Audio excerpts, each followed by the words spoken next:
tiga din pula kini syak bai tiga jawan ta thar koran thar par ta kumus par po achara in thar isho chata he ne is been chen get why Ladakh-Mongolia friendship group.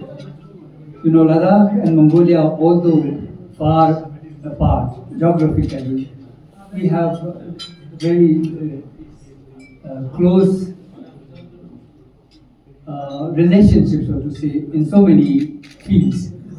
We know that Buddhism is the link that binds us together, but besides the spiritual and religious aspect, we have so many other things in common, which is really interesting. For example, I think it is only outside Mongolia that you see the Mongolian camel. Mongolian camels are known for their, what is it called? The bacterian camels are seen nowhere outside Mongolia, very few in fact. But here in Ladakh we have this in Nubra. We also have in District Monastery arm relic of an old-time arm relic of a Mongolian hero, which is called Batar in Mongolian. We don't know the background, but what is known is that it is an arm of a hero or a warrior from Mongolia. So there are features that very strangely binds us together. Our food, for example, is very similar. What we eat here and what they eat in Mongolia is almost same. The tea is same, except that they don't have butter in their tea. And so many words are common. For example, button is topchi. We also in Ladakh topchi. We have oyu. Mongolian call it oyu. We say yu, which is turquoise. We have churu, which is coral. They say churu. Our bread is khambir. Their khambir, same. Names are almost same. Like, for example, Mr. Kalsan Sirin, he's in Ladakh, he would be Galsan Sirin.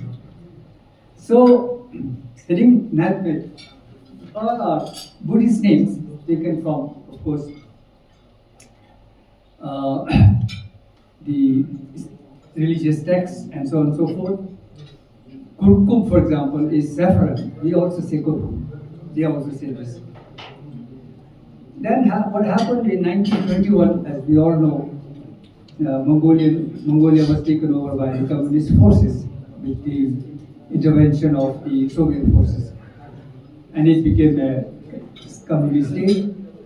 And for almost 70 years it remained a communist country, during which so much happened, destruction.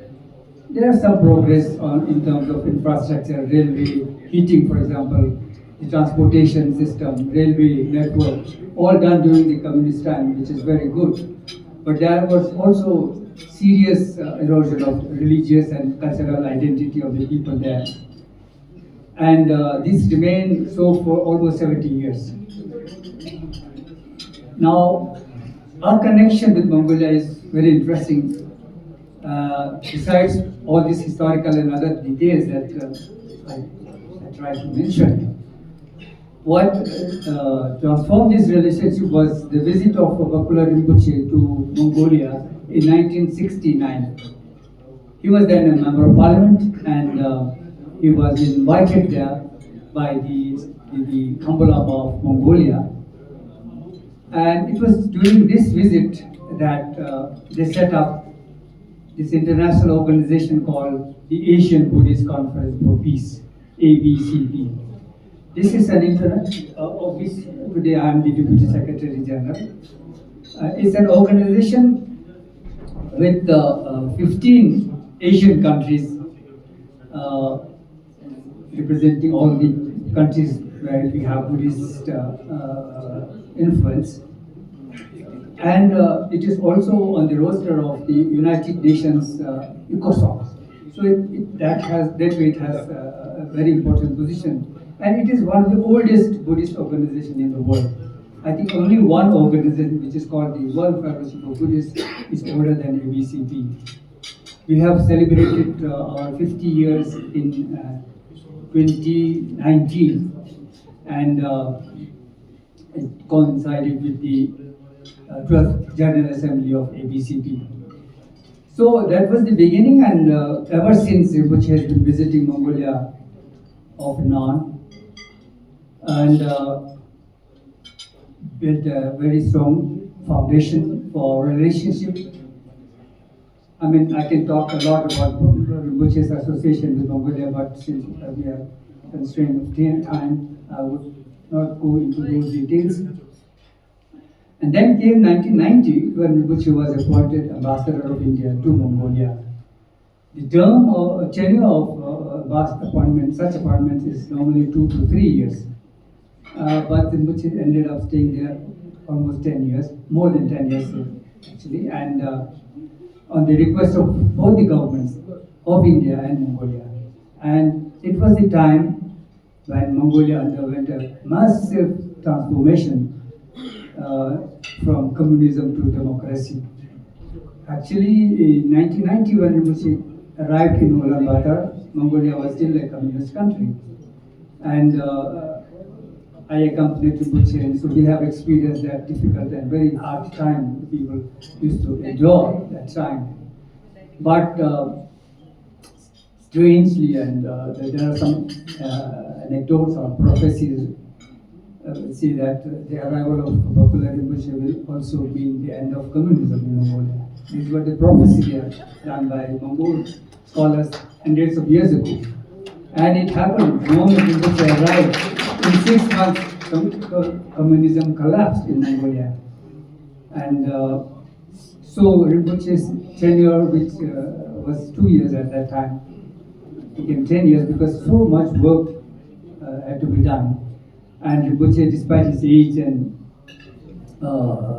physical problems, he stayed there, remained there, and worked tirelessly for the development of our relationship with Mongolia, as well as to help people, overcome those difficult times. I remember the shops were totally empty and no jobs. All the privileges of communism were taken away, and life was becoming very, very difficult. But for Rinpoche to stay there gave them solace, courage, and most importantly, helped the transformation in a very peaceful way. I can say that Mongolia is the only country in the former socialist bloc that had a peaceful transformation. No one bullet was fired, no patterns used, and everything went peacefully. And this is despite very, very severe economic and difficulties. Anyway, so for 10 years Rinpoche was there, and government of Mongolia, recognizing his enormous contribution to the development of bilateral relations, as well as in the revival of Buddhism in Mongolia, gave the Polar Star Award, which is one of the most prestigious awards given to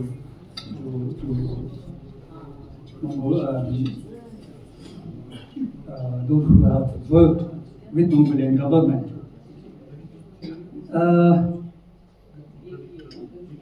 An interesting and a very important occasion was the 1993 coming of the Holy Buddha relics. Now, about the Buddha relics, I find it very interesting to note that we are all very fortunate to have this occasion, the opportunity to take blessings of the Holy relics yet in late today. We all remember, we will remember this grand ceremony that was held yesterday, or day before yesterday. It will remain with us all our life. But what is also interesting is that the same relics had come to Ladakh in 1950, and this followed Rinpoche's request to Prime Minister Nehru, who had come to Ladakh in 1949. And immediately on his return to Delhi, Prime Minister Nehru directed the authorities to take the relics to Ladakh. It came by a special aircraft from Kolkata to Srinagar, where it was received by Rinpoche's colleague and Deputy Chief Minister, Deputy Prime Minister then, Bakshi Ghulam Muhammad, State Protocol, and all the official reception was accorded to the relics at that time. And from there it came to Ladakh and then stayed here for 70, 80 days. And then it was returned to Kolkata. This was about Ladakh. And this came now, happened second time now, this time here in this year. What is also another coincidence that in 1993, when the Buddha relics came to Mongolia, it was for the first time that the relics had gone outside India. Whereas in 1950, it was outside the museum, Calcutta Museum, coming to Ladakh, because they had never been sent to any other places in India. In the same way, it was 1993 when it was for the first time sent to Mongolia, and that was like the opening of the door. And from there on, this relics was, the various governments made a special request to Government of India, and it was sent to those countries as well.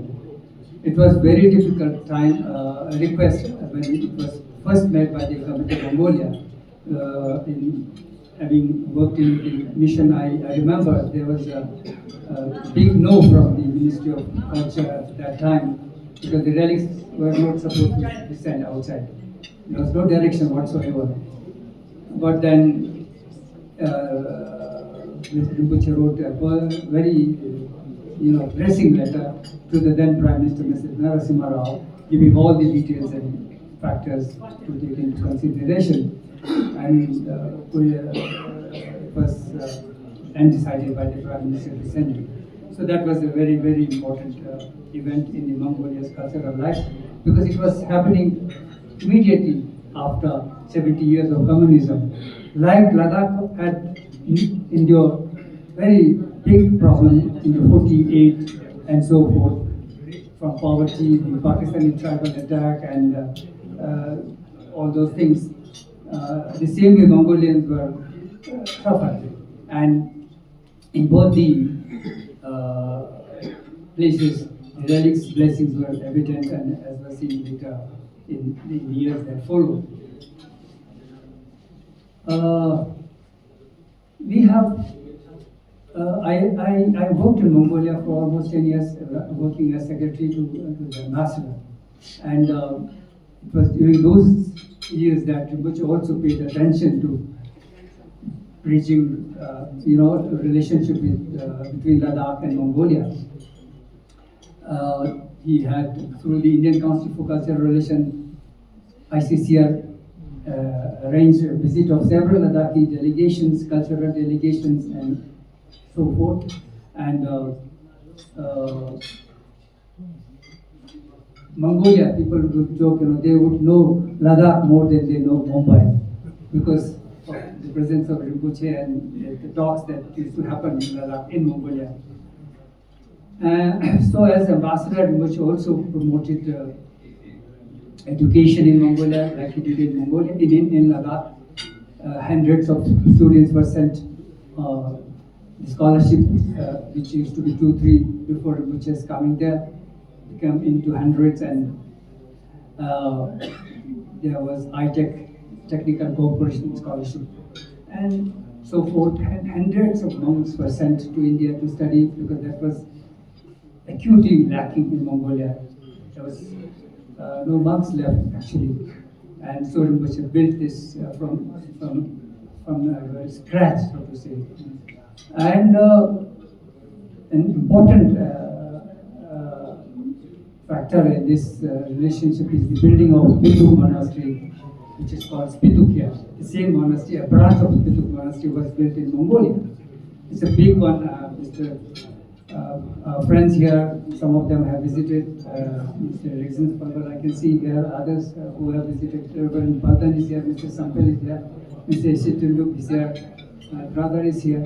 So they have all seen how big and how important a role it plays in the cultural life of the people of Mongolia. And now, why he built a monastery in the first place? Because Mongolia had many monasteries.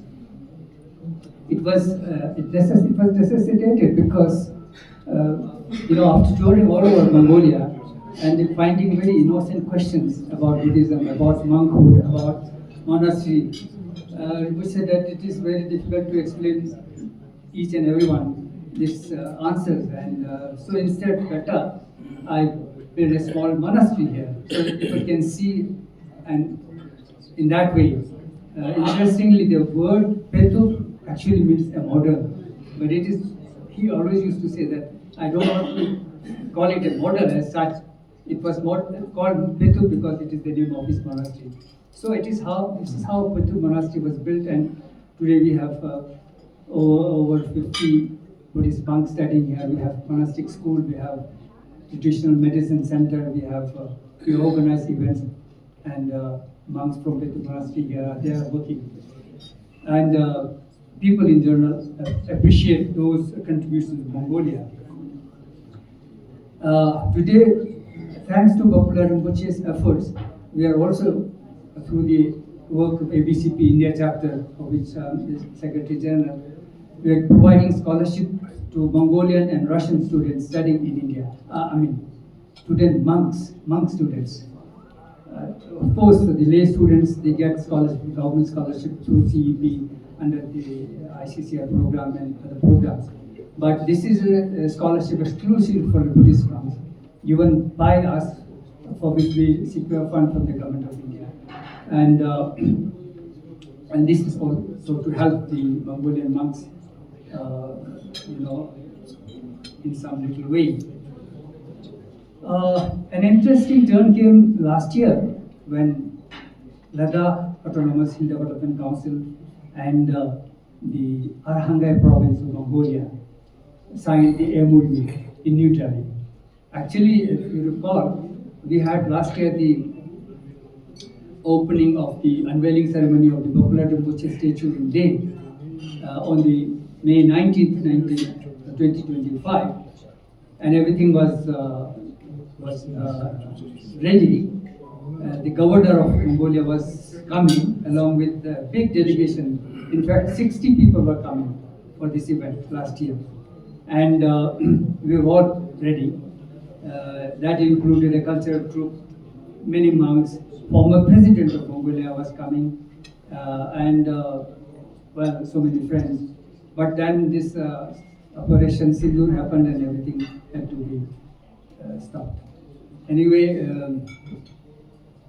we had the unveiling ceremony anyway, but on a low key, which was presided over by Mr. Kiran Rijiju, then Minister for Minority Affairs and Parliamentary Affairs. So then what happened was then came the visit of the state visit of the President of Mongolia to India, and the government of India then decided to include this in the visit program schedule, and Mr. Tashi Gyaltsen, who was then the chairman of the Executive Ladakh Autonomous Hill Development Council, had come to Delhi to sign this agreement, and the governor of Arhangai province was there to do the same. And this was signed at the what is that official, where you have the official meetings in New Delhi, Hyderabad House. It was held at the Hyderabad House, and the MOU was signed in the presence of the President of Mongolia and Prime Minister of India. So it was a very big important thing that came in giving a kind of foundation to our relation officially, so that we can work and build on this. And it is the visit of the delegation today is a follow-up of that agreement, actually, with the governor himself coming. But as I mentioned, he just had to skip it at the last moment. I have been receiving calls from Mr. Srinath, the governor of Aranga, and he promised that he would do it next time whenever there is an opportunity, maybe this year, maybe next year, and he would then see what cooperation we can do.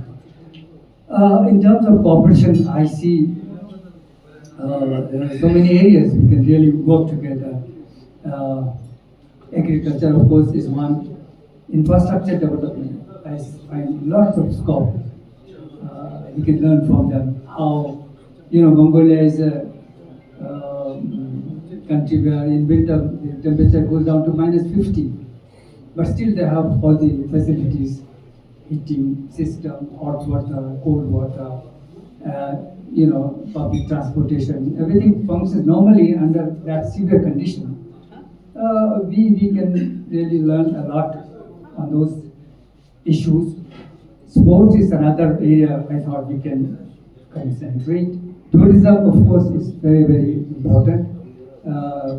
Our tourism industry season also is there. They also have a very short summer season. And basically the same landscape, the cultural, and these are the things that people come over from all over the world to see. Education is another area that we can concentrate. Animal husbandry, Dr. Dean is here, he knows how much we can cooperate. Kashmir or Pashmina Mongolia is considered to be the best Kashmir in the world. And it is not just raw material that they produce, they have industry which they export. You go any big city, New York, London, Canberra, Japan, Tokyo, anywhere, you will find Kashmiri products made in Mongolia. And so are possibilities in so many other areas. I thought we can focus, and so that is why I thought there should be more exchanges on both sides. I really hope that whenever we have a council or some form of legislature here, people will go there, visit there. We can facilitate those visits, and I'm sure the government of Mongolia will be very happy. And same way we can invite people from Mongolia from time to time and build up our relationship. So today's ceremony is very humble beginning, and it is just an effort give direction and hand over this responsibility to the future generation. I would, in my personal capacity, be very happy to do whatever role I can play and help. So, with these few words, I would like to thank you all once again. And before I end, I would like to introduce the delegation from Mongolia. We talked to Mongolia, again, we say Kumustika Mongolian ticket Halari Sebe, Mongolian Tiki or Nairental or two Mashik, took the Kolgomana Holunda.